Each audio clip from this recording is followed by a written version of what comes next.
नमस्कार दोस्तों, स्वागत है आपका हमारे यूट्यूब चैनल में।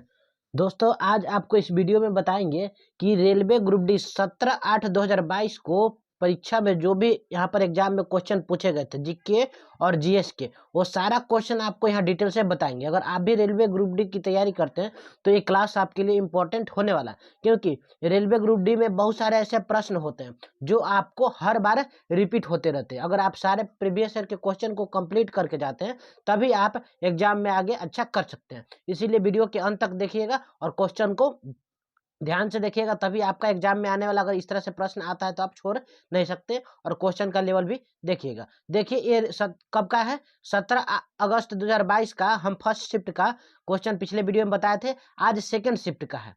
किस शिफ्ट का? सेकंड शिफ्ट का। आपका 17 अगस्त का जो क्वेश्चन था वो सेकंड शिफ्ट का यहाँ पर सारा जीके जीएस का क्वेश्चन आपके लिए लेकर आए हैं। तो देखिए शुरू करते हैं। सबसे पहला क्वेश्चन क्या पूछा गया था यहाँ पर, 17 अगस्त 2022 में जब हुआ था रेलवे ग्रुप डी का एग्जाम, उसमें पूछा गया था कि संगाई हिरन इनमें से किन भारतीय राज्य में पाई जाने वाली एक स्थानीय प्रजाति है। ठीक है, संगाई हिरन किस भारतीय राज्य में पाया जाता है? आपको राजस्थान, तेलंगाना, केरल और अगला ऑप्शन जो दिख रहा था आपको मणिपुर। यानी कि संगाई हिरन कहाँ पाया जाता है?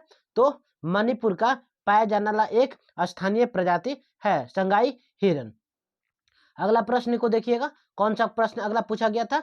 आपको यहाँ दिखा दें कि चुंबकीय क्षेत्र के अंदर स्थित धारावाही चालक पर लगने वाला बल ज्ञात करने के लिए प्रयुक्त फ्लेमिंग के बाएं हाथ के नियम के अनुसार अंगूठा और तर्जनी क्रमशः किसको मतलब निरूपित करता है, कौन सा दिशा को निरूपित करता है। तो यहाँ पर आपको बता दें कि जो चुंबकीय क्षेत्र के अंदर ये जो रूल है आपका, ये फ्लेमिंग के बाएं हाथ के नियम का रूल है, उसको उस रूल में आपका जो अंगूठा होता है वो बल को, और तर्जनी होता है जो चुंबकीय क्षेत्र की दिशा को निर्देशित करता है। ऐसा इसमें आपको फ्लेमिंग का बाएं हस्त का नियम और दाएं हस्त का नियम पढ़ के जाना होगा। आगे देखते हैं कि निम्नलिखित में से कौन सा भाग गैसों विनिमय में सहायता प्रदान करता है। पौधे का कौन सा भाग होता है जो गैसीय विनिमय में सहायता प्रदान करता है? तो आप सभी को पता होगा कि गैसों के विनिमय के लिए, आदान प्रदान के लिए जो पत्तियों में रंध्र पाया जाता है वही यहाँ पर आवश्यक होता है। अगला प्रश्न देखिएगा, नेक्स्ट कौन सा प्रश्न आपका पूछा गया था कि मॉन्सिनराम, ठीक है, मॉन्सिनराम पृथ्वी पर स्थित सर्वाधिक आर्द्र स्थान है और यह कहाँ में स्थित है? आप सभी को पता होगा कि धरती पे सबसे ज्यादा वर्षा वाला स्थान कौन सा है? मानसीराम। मानसीराम कहाँ है? मेघालय में। मेघालय में वो भी सबसे ज्यादा कहाँ पर? तो जो खासी पहाड़ियां हैं यहाँ पर मानसीराम है स्थित है। यहाँ पर सबसे आर्द्र मौसम रहता है, क्योंकि यहाँ पर हमेशा ही आपका बारिश का जो मौसम बना रहता है। सबसे ज्यादा बारिश यहीं पर आपका होता है। इनमें से कौन विद्युत मोटर के आर्मेचर का भाग है? विद्युत मोटर के आर्मेचर का भाग इसमें कौन है? सारे के सारे प्रश्न 100% रियल प्रश्न है। ठीक है, अपने से कुछ भी इसमें हम चेंज नहीं किए, जो एग्जाम में पूछा गया है वही हम बता रहे हैं। कह रहा है कि आर्मेचर का भाग कौन सा है? तो आर्मेचर का भाग बोलेगा तो मृदु लोहा कोर और कुंडली। ठीक है, मृदु लोहा कोर और कुंडली है जो आपको आर्मेचर का भाग हो जाएगा। इसी तरह के प्रश्न आते हैं रेलवे ग्रुप डी में, समझ गए। अगला प्रश्न आप देखिएगा कि निम्नलिखित में से कौन सा रेडॉक्स अभिक्रिया का उदाहरण नहीं है। तो रेडॉक्स अभिक्रिया का उदाहरण कौन सा नहीं है आपको इसमें बताना है। तो रेडॉक्स अभिक्रिया का जो ऑप्शन नंबर 4 है वो इसमें दे रहा है आंसर आपका कि ये जो रेडॉक्स अभिक्रिया का उदाहरण नहीं है। बाकी जो अभिक्रिया है ये भी तीनों 1, 2 और 3 ये आपका रेडॉक्स अभिक्रिया का उदाहरण है, ऐसा क्वेश्चन में दिया जा रहा है। ठीक है, अगला देखिएगा, नेक्स्ट प्रश्न की ओर चलते हैं। ये सारे अभिक्रिया पढ़िएगा तभी आपको इसमें समझ में आएगा। 1876 में भारत की राष्ट्रीय आय का प्रथम प्राकलन किसने तैयार किया था? 1876 में जब भारत का सबसे पहले राष्ट्रीय आय की गणना किया गया था, उस समय सबसे पहले दादा भाई नौरोजी ने ये गणना किया था। ठीक है, तो सही आंसर क्या हो जाएगा? दादा भाई नौरोजी। इसी तरह का प्रश्न आपका पूछा जाता है, समझ में आ रहा होगा। अगला प्रश्न देखिएगा कि पीत रस द्वारा क्षारीय माध्यम प्रदान किया जाता है। सॉरी, क्वेश्चन क्या आपका है कि मनुष्य के पाचन तंत्र में होने वाली कौन सी क्रिया गंदगी पर साबुन के पाशीकरण की क्रिया के समान होती है? कि हमारे मनुष्य के जो पाचन तंत्र में गंदगी पर जो साबुन इफेक्ट करता है ना, उसकी उस क्रिया के समान कौन सा क्रिया होता है? तो आपको बता दें कि पित्त लवणों द्वारा बड़ी कोशिकाओं को छोटी गोलिकाओं में विघटित करना। साबुन में भी ऐसा ही होता है। ठीक है, साबुन भी बड़ी बड़ी जो मतलब गंदगी रहता है उसको तोड़ के छोटा छोटा करके बाहर निकाल देता है। पित्त रस भी ऐसा ही कुछ करता है। आगे देखिएगा अगले प्रश्न की ओर, निम्नलिखित में से किस खेल में उत्कृष्ट योगदान के लिए टीपी ओशेफ को 2021 के द्रोणाचार्य पुरस्कार से सम्मानित किया था? तो किस खेल में? आपको एथलेटिक्स में। ठीक है, 2022 में जो एग्जाम हुआ था उसमें 2021 का ही सबसे ज्यादा करंट अफेयर पूछा गया था। तो एक साल पहले का करंट अफेयर पूछा जाता है कभी भी। अगला देखिएगा कि दिए गए परिपथ में 4 ओम प्रतिरोध के टर्मिनलों के बीच विभव का यहाँ पर पता लगाना है। तो ये आपका फिजिक्स का न्यूमेरिकल हो गया। प्रतिरोध आपको ज्ञात करने के लिए कह दिया होगा। इसका सही आंसर आपका हो जाएगा 2 ओम। इसको निकालिएगा, भी बराबर IR एक फॉर्मूला होता है ओम के नियम से। इस पे आपका जो भी का मान हो जाएगा, ये कौन से श्रेणी में करा कि ये तो श्रेणी क्रम में है ना। देखिए 4 ओम और 6 ओम, 6 तो 10 ओम हो गया, और ये 5 वोल्ट आपका भी का मान हो गया 5 वोल्ट। ठीक है, तो प्रतिरोध निकाल लीजिएगा ना, विभव निकालने के लिए कहा है ना। यह प्रतिरोध दे दिया है, ये भी का मान दे दिया है। तो आपको यहाँ पर धारा तो होना चाहिए भी बराबर IR। देख लीजिएगा इसको न्यूमेरिकल को एक बार खुद से। आगे देखिएगा कि अनुच्छेद 279 के 1 में इनमें से किस संवैधानिक निकाय से संबंधित है? 279 का 1 है, किस संवैधानिक निकाय से संबंधित है ये आपको बताना है। सभी को बता दें कि ये 279 का 1 है वस्तु एवं सेवा कर परिषद, जिसको GST परिषद है ना, GST परिषद 279 के 1 में GST परिषद का प्रावधान किया गया। तो वही यहाँ पर पूछ लिया गया था, GST से क्वेश्चन यहाँ पर पूछा गया था। जब शुष्क बुझे हुए चूने को चूने का क्लोरीकरण होता है तो मुख्य उत्पाद के रूप में क्या बनेगा? जब बुझा हुआ चूना रहेगा उसका क्लोरीकरण कीजिएगा तो कैल्शियम ऑक्सीक्लोराइड का निर्माण यहाँ पर हो जाएगा। ये आपको दिया गया था कि शुष्क बुझे हुए चूने का क्लोरीकरण करते हैं तो मुख्य उत्पाद के रूप में क्या बनता है? कैल्शियम ऑक्सीक्लोराइड का निर्माण होता है। इस तरह का प्रश्न पूछा गया था। अगला प्रश्न देखिएगा कि संध्या गुरुंग को किस क्षेत्र में कोचिंग के लिए द्रोणाचार्य पुरस्कार 2021 प्रदान किया गया था? तो आपको मुक्केबाजी में उनको द्रोणाचार्य पुरस्कार 2021 में दिया गया था। 2021 का ये करेंट अफेयर का सवाल बन रहा था। अगला देखिएगा, नेक्स्ट प्रश्न देखिएगा कि उपभोक्ता अधिकारों के संदर्भ में कोपरा का पूर्ण रूप क्या है? कोपरा का कंज्यूमर प्रोटेक्शन एक्ट। कोपरा का पूर्ण रूप क्या है? Consumer protection act. Consumer protection act ये आपका कोपरा का पूर्ण रूप था। अगला देखिएगा कि साइक्लोहेक्सेन में खाली स्थान CC बंध और CH बंध होते हैं। इस प्रकार कुल संयोजी बंध होते हैं। जो साइक्लोहेक्सेन होगा ना, इसमें कार्बन के बीच 6 गो बंध होगा, कार्बन और हाइड्रोजन के बीच 12 गो बंध होगा, और इस तरह से टोटल 18 गो यहाँ पर बंध बंधेगा। वही पूछा था कि किसके बीच कितना बॉन्ड बनता है। इनमें से क्या अलैंगिक प्रजनन का उदाहरण नहीं है? तो अलैंगिक प्रजनन का उदाहरण नहीं है तो जो विखंडन है वो अलैंगिक प्रजनन है, द्विविभाजन भी अलैंगिक प्रजनन। लेकिन जो ग्राफ्टिंग है ना, ग्राफ्टिंग ये अलैंगिक प्रजनन नहीं है, हो सकता है ये लैंगिक जनन का उदाहरण हो सकता है।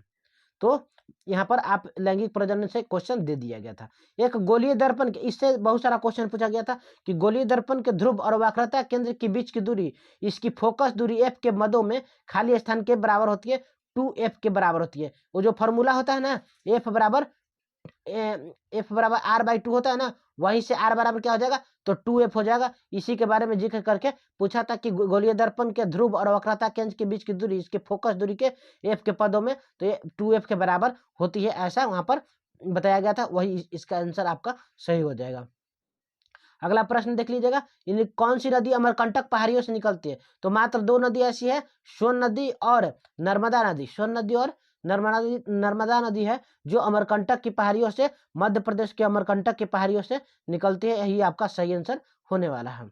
अगला प्रश्न देखिएगा कि centre for monitoring the Indian economy के आंकड़ों के अनुसार जनवरी 2022 में किस राज्य में सर्वाधिक बेरोजगारी दर देखी गई थी? तो सबसे ज्यादा बेरोजगारी आपको देखने को यहाँ पर कहाँ मिलेगा? हरियाणा में। इसके अनुसार, ऑप्शन के अनुसार, और आपका सही आंसर हरियाणा होने वाला है। ये 2022 का करंट अफेयर्स था। देखिए ये भी 2022 का करंट अफेयर है कि जनवरी 2022 में गेल ने प्राकृतिक गैस प्रणाली में हाइड्रोजन के सम्मिश्रण की भारत की पहली परियोजना किस स्थान पर शुरू किया था? तो इंदौर में। यहाँ पर गेल ने सबसे पहला जो हाइड्रोजन का सम्मिश्रण था वहां पर सबसे पहले आपका इंदौर में शुरू किया गया था। 2021 और 2022 का करंट अफेयर, क्योंकि 22 में एग्जाम हुआ था ना, इसलिए 2022 का पूछा गया था। भारतीय संविधान के किस भाग में केवल अनुच्छेद 51 के ए, जो नागरिकों के लिए 11 मौलिक कर्तव्यों को संहिता से संबंधित है, भाग 4 के 1 में ये चीज वर्णित है। जो 51 का 1 जो है ना, अनुच्छेद 51 का 1, जो मौलिक कर्तव्य, जिसमें 11 को मौलिक कर्तव्य है, जो भाग 4 के क में या भाग 4 के 1 में आपका ये वर्णित किया गया है।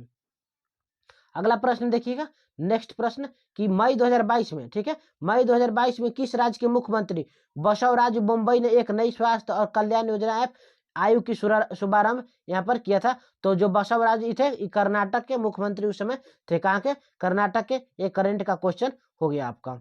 अगला देखिए, नेक्स्ट प्रश्न की ओर चलते हैं। नवरोज त्योहार किस धार्मिक समुदाय से, ये बार बार क्वेश्चन पूछा जा रहा था कि नवरोज त्योहार किस धार्मिक समुदाय से संबंधित है? तो ये पारसियों का जो धार्मिक त्योहार था, यहाँ पर पारसियों का धार्मिक त्योहार था ये नवरोज है, जो पारसियों का प्रमुख त्योहार यहाँ पर माना जाता है। अगला देखिए, दिसंबर 2021 में महिलाओं और बच्चों की सुरक्षा एवं संवर्धन हेतु किस राज्य सरकार ने पुलिस पिंक फोर्स की शुरुआत किया था? तो गोवा की यहाँ पर सरकार ने पुलिस पिंक योजना की शुरुआत किया था 2021 में, महिलाओं और बच्चों की सुरक्षा के लिए। अगला प्रश्न देखिएगा, कार्बन के इलेक्ट्रॉनिक विन्यास में शामिल कुल कोषों की संख्या कितनी होती है? ठीक है, तो कुल कोषों की संख्या 2 और 4। तो इलेक्ट्रॉनिक विन्यास निकालेंगे तो कार्बन का 6 परमाणु संख्या होता है ना, तो 2 और 4, तो 1 कोष और 2 कोष, तो ये आपका सही आंसर हो जाएगा। टोटल 2 कोष यहाँ पर आपका हो जाएगा सही आंसर, कार्बन में 2 कोष। आगे देखिए, फिर उसी तरह का क्वेश्चन आ गया ना, बराबर r/2 पर एक गोलीय दर्पण के फोकस और वक्रता केंद्र के बीच की दूरी वक्रता त्रिज्या के पदों में व्यक्त करना है। तो वक्रता f बराबर क्या होता है? f बराबर r/2 होता है ना, तो वही फॉर्मूला से आपका f का मान पूछ रहा था, तो r/2 आपका सही आंसर हो जाएगा। आगे देखिएगा,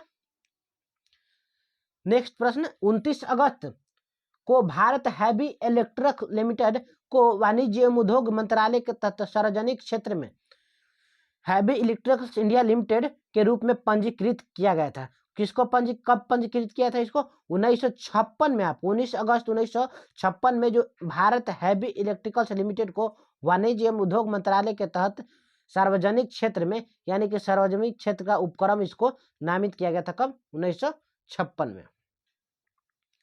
अगला प्रश्न देखिएगा, कोई भी अभिक्रिया जो अविलेय अवक्षेप उत्पन्न करती है, कोई भी अभिक्रिया जो अविलेय अवक्षेप उत्पन्न करती है उसे अवक्षेपण अभिक्रिया का नाम दिया गया है। ये सारा अभिक्रिया पढ़ कर जाइएगा, अवक्षेपण अभिक्रिया, विस्थापन अभिक्रिया, रेडॉक्स अभिक्रिया, अपघटन अभिक्रिया, संयोजन अभिक्रिया, विघटन अभिक्रिया, सारा अभिक्रिया से एक न एक प्रश्न पूछा जा रहा था, आपके लिए इंपॉर्टेंट हो जाएगा। इसका सही आंसर क्या हो जाएगा? अवक्षेपण अभिक्रिया।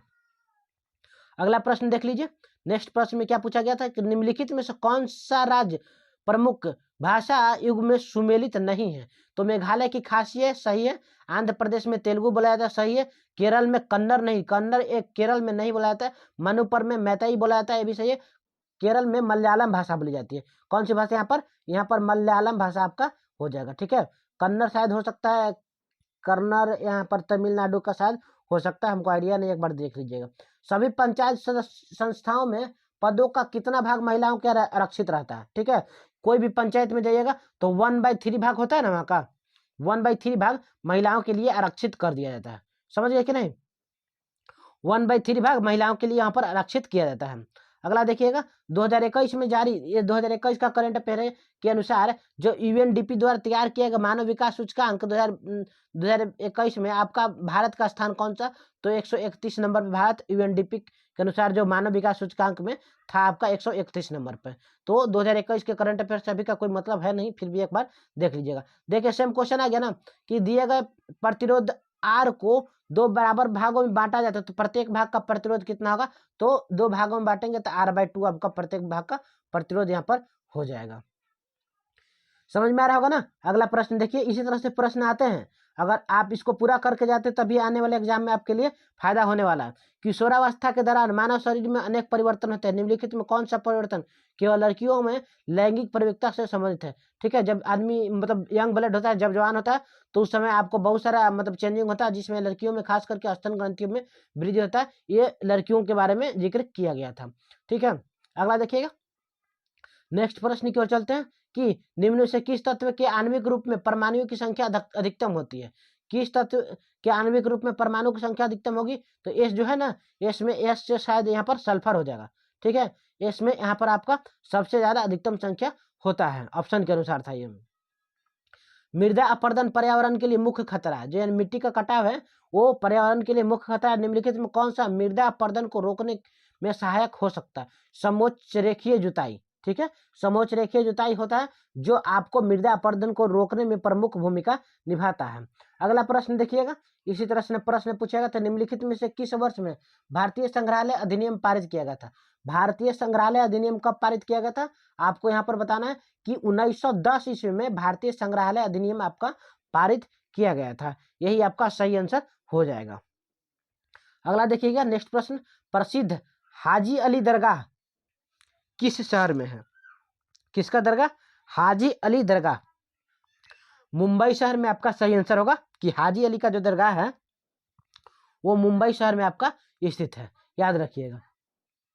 नेक्स्ट प्रश्न देखिएगा कि किस जीवाणु की उपस्थिति जल प्रदूषण का सूचक है? ई कोलाई कोलीफॉर्म जो जीवाणु है ना, ई कोलाई कोलीफॉर्म, ई जीवाणु की उपस्थिति से आप पता लगा सकते हैं कि जल में कितना प्रदूषण है या जल कितना प्रदूषित है।